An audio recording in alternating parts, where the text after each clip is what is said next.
WCBI News at 6 starts now.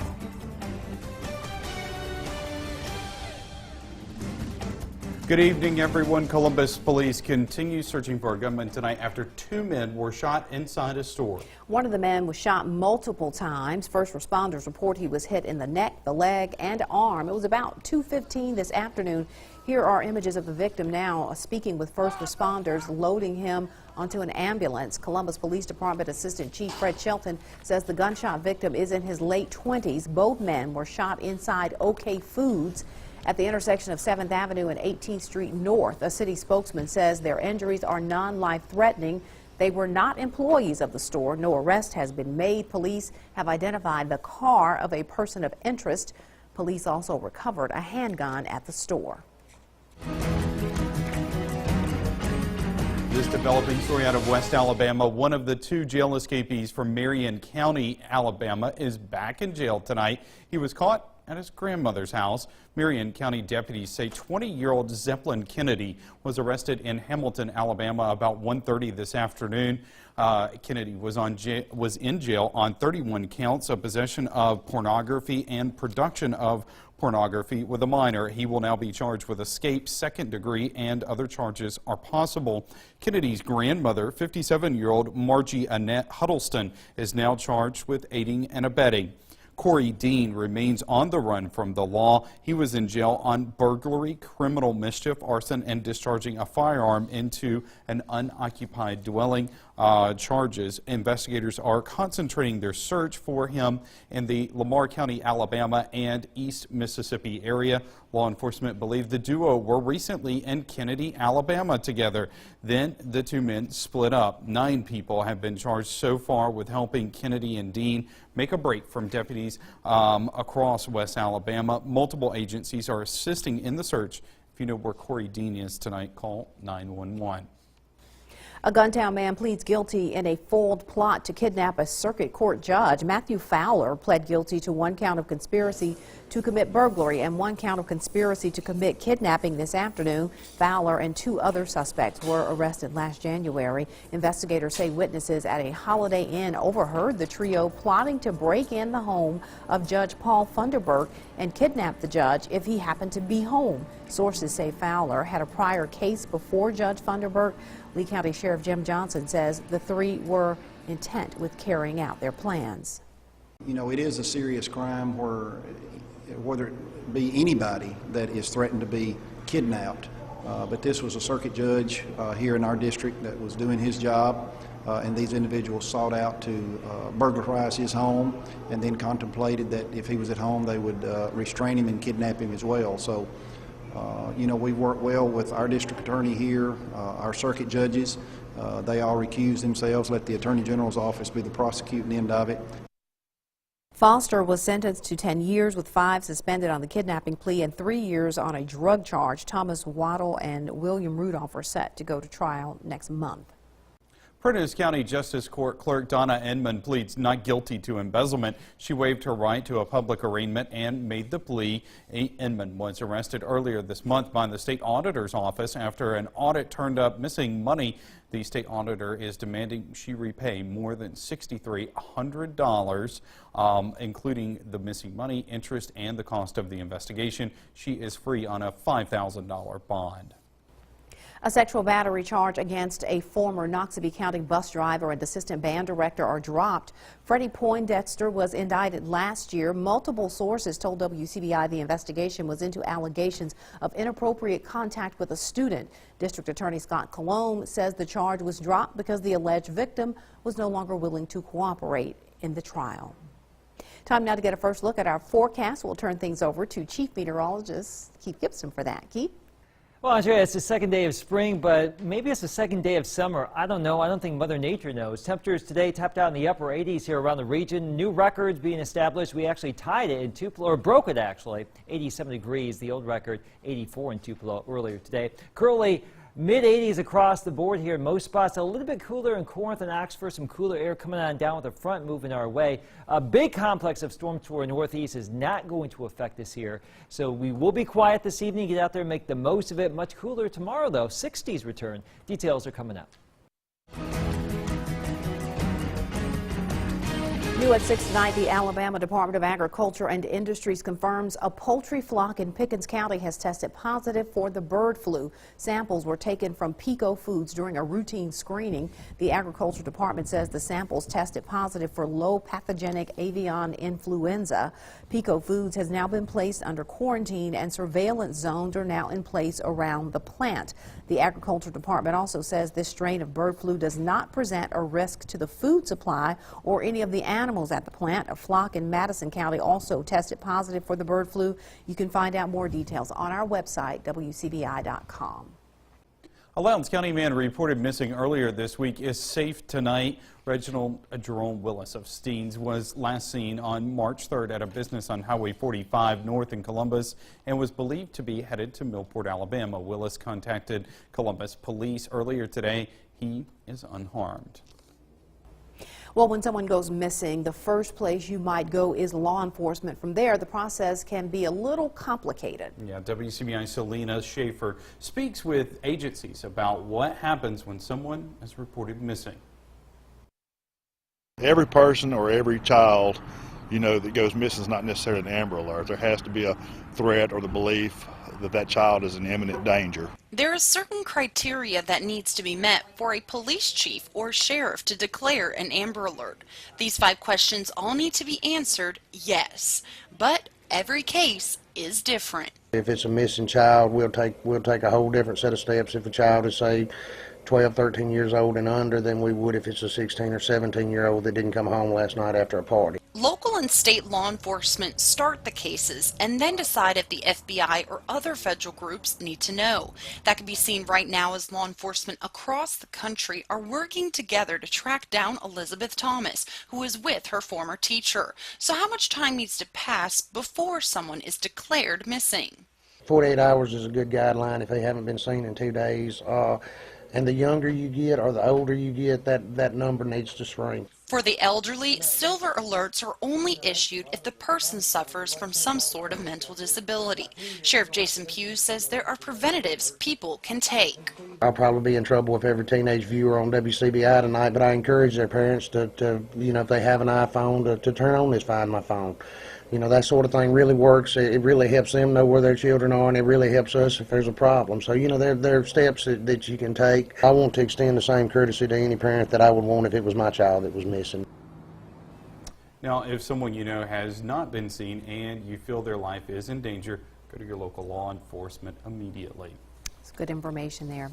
Coaches serve many roles at schools and on and off the field, and that's how Noxubee County football coach James Patterson was known. Yeah, he had been with the school system for almost 40 years. WCBI's Jory Talley joins us in the studio with more on the legacy Patterson leaves behind. Jory.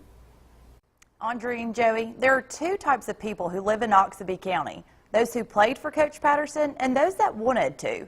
Noxubee County head football coach Tyrone Shorter says Coach Patterson helped build the school's program to what it is today. Probably not in their lives. Since this Noxubee High School football player was in the 7th grade, Coach Patterson has been coaching him on and off the field. Not only was Patterson like a father to him, he was also his uncle.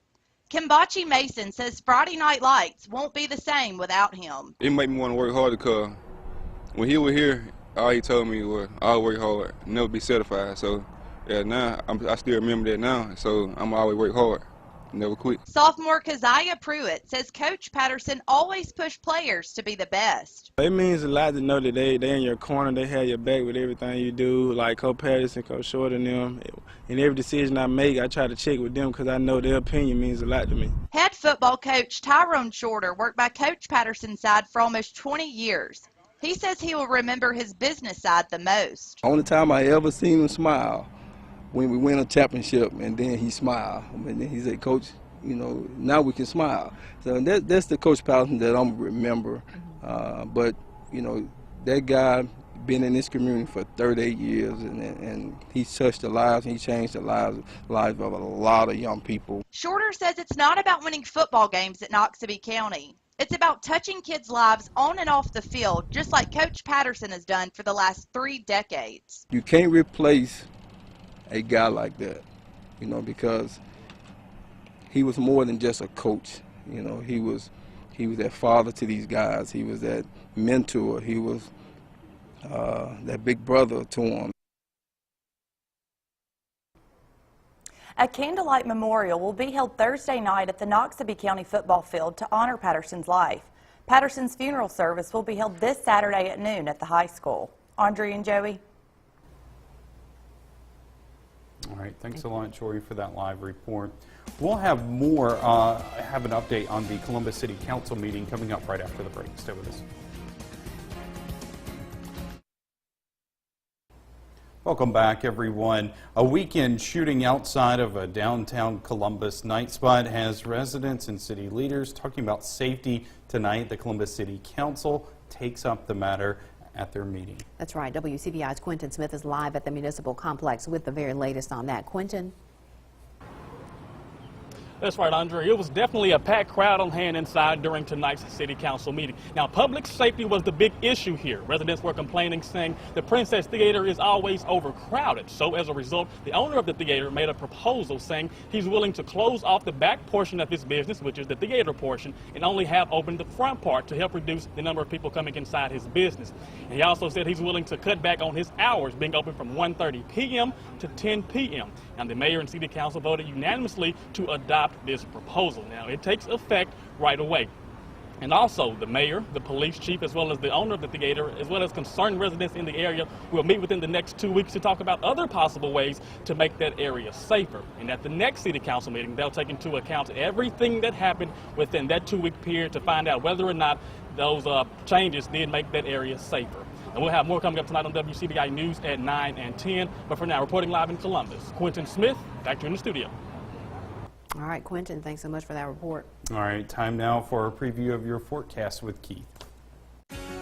All right, a pretty nice sunset developing here across North Mississippi. Still plenty warm out there. We will be turning cooler tomorrow, but a pretty nice end to the work week. Some storms loom for Saturday, maybe even early next week.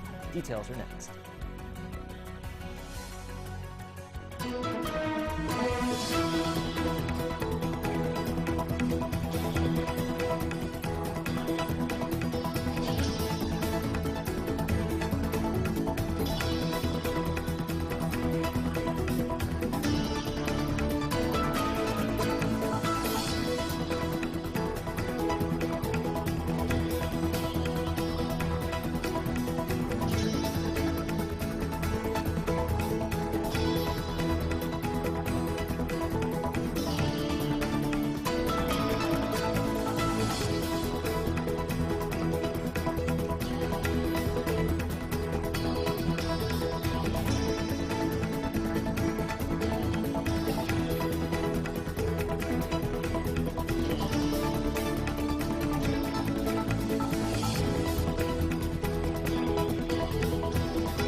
Your first alert weather forecast with Chief Meteorologist Keith Gibson.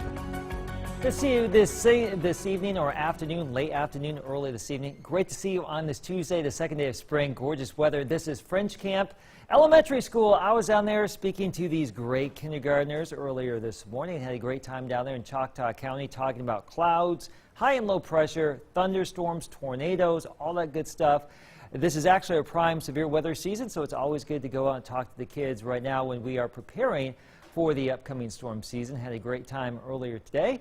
Now, here's a neat little time lapse I want to show you from downtown Columbus, our Alpha Insurance time lapse. Watch these clouds and notice the little fall streaks that will be falling out of them earlier this afternoon. Those are little streaks of precipitation evaporating as it falls down towards the ground here. So pretty cool in Columbus today. Now, those high clouds right there from the storms rumbling across Tennessee and Alabama and Georgia right now. Look at that big batch of hail and wind producing storms, a 1 to 2 inch diameter hail with that, and some wind gusts over 60 miles per hour. So close for those storms to us today, but we dodged a bullet there. Certainly good news. But storm season is here, essentially. We're programming weather radios tomorrow at Kroger and Starkville, 4:30 to 6:30. It's always good to be prepared before the next round of storms comes our way. Speaking of that, we have two systems we're watching way out here in the Pacific. There's the United States. There's a little energy there for Saturday, another little blob out there for Monday. So these will advance our way So by Saturday, we'll have one system that will go away. Another one will come in early next week. And each one of those will give us a chance for some storms. And we'll concentrate on Saturday first. And we could see some stronger storms also on Monday, too. Right now, there's a front coming in from the north. It's 83 in Tupelo, 85 in Columbus, 67 in Huntsville, 77 in Memphis. This front will sag south later tonight. We'll cool down into the 50s, variably cloudy. We will dodge the storms. And look at where we are tomorrow, about 20 degrees cooler here in northeast Mississippi, low to mid 60s, including Tupelo, around 70 in Columbus, a little bit warmer farther south towards Philadelphia, and upper 60s to around 70 for you in West Alabama. Here's Futurecast for tomorrow. We are looking at more clouds, maybe a passing shower, but it will be much, much cooler. We'll start to warm things up again for Thursday and Friday. Now, speaking of Friday, the best chance for storms will be out to our west as we get into your Saturday here. That first batch of energy will give us a chance for some stronger storms Saturday. We'll see how it all plays out. Timing and details still sketchy on that. We'll keep you updated later this week. A pretty warm 7-day forecast here, a lot of 70s. Andrea? All right, coming up, the road to Dallas continues for the Mississippi State Bulldogs. We'll have more on MSU's run to the Sweet 16. That's coming up next in sports. WCBI First Alert Weather School is brought to you by Emerson Animal Hospital in West Point. WCBI Sports with Robbie Donahoe is brought to you by your local Ford dealers. Go further. The celebration was on after Mississippi State's win over DePaul on Sunday, but it wasn't what you may have expected, though, from a team making their third ever Sweet 16 appearance. Hail State Hoops is a different group than last year. The maturity that has developed makes the Bulldogs a dangerous team when the tournament will continue on Friday from Oklahoma City. Last year, it was mainly more of me holding myself back, but when I listen to my coaches and I take in what they're telling me and I know that it's right and I buy in, that's what's really brought me a long way. I think we felt like we were a much better team this year, and I don't know, just when we won on Friday, Sunday, we didn't really celebrate as much, I don't think. Last year when we beat Michigan State, it was just a lot of emotion. It was just, I felt like we were on such a high, and this year I think we knew it was going to be a hard game, but we expected to win, and Coach Schaefer gave us a good game plan, and when we won, it was just like, it's another win, and we have to keep going. The Bulldogs will look to keep going with a win over Kelsey Plum in Washington coming up on Friday. By the way, Kelsey Plum, the all-time leading scorer in women's college basketball history. So that will be a tall task. If MSU does win, the Elite Eight game will be at 6 p.m. on Sunday. Our Tom Ebel getting ready to head out to Oklahoma City tomorrow morning. We will have more with the Bulldogs tonight and tomorrow here on WCBI Sports. And at Ole Miss tonight, the Rebels are one win away from clinching a berth to play in the NIT Tournament Final Four back in New York, where they played Syracuse over the weekend. Ole Miss hosts former Memphis coach Josh Pastner and the Georgia Tech Yellow Jackets for an 8 p.m. tip time at the Pavilion. Reserve seats sold out, standing room only available for the game, according to Ole Miss's Twitter account. Plus, head coach Andy Kennedy bought 1,000 tickets for students to get into the game free, and from the pictures we were seeing, there's actually a line looking to get in to the Pavilion before the game. Haven't seen that in a while, so that's good to see. And we'll have a recap of that game coming up tonight at 10.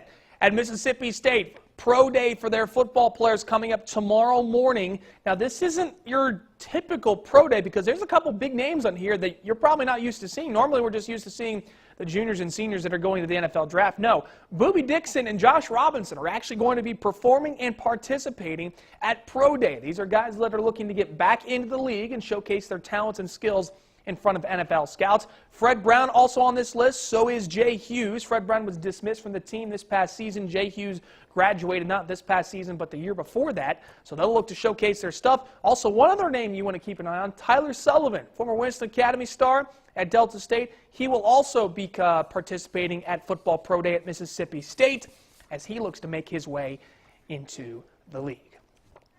In softball, ICC's Mamie Hollenhead was named MACJC Softball Player of the Week today. The former East Webster Lady Wolverine helped the Lady Indians go 5-1 this past week, going 12 for 22 at the plate. With that one home run, by the way, which was a grand slam you saw right there against Northeast. 10 RBIs that goes along with 3 doubles, 2 triples, and 7 runs. The sophomore third baseman was also perfect in the field, recording 8 putouts, 14 assists, and, as you saw right there, an unassisted double play. So congratulations to Mamie. We're very busy tonight. MSU baseball taking on Southern Miss. Ole Miss baseball taking on Memphis. You know about Ole Miss basketball. They're taking on Georgia Tech. We'll also have high school baseball. We'll also have North Mississippi State and Vic Schaefer. Wow. We got you covered tonight. A lot to get to. How do you do it all? We're just really good at our jobs. To be honest. And modest, too. We know what we're doing, so that's why we're just All right, on that note, we'll be right back. Much cooler tomorrow. Don't be shocked when you wake up and see temperatures in the 50s or 60s. We were pushing 90 today in many spots. So 60s to around 70 tomorrow. Pretty nice Thursday and Friday. There will be more clouds tomorrow, though. Our next chance for storms will be on Saturday. I have to say, when I get out of my car to come in, because it's always so cold in here, it's nice not to be shivering outside. It is a nice change of You pace, know. but it is cold back in the newsroom today. It always is. Entire week. But Just hey. saying. But, you know, the 70s better than 90s, right? Mm-hmm. They'll be That's here. what we're, you know, we should be for this time of year. Yeah, and no humidity. Love that. Yes, Right. Thanks for joining us, everybody.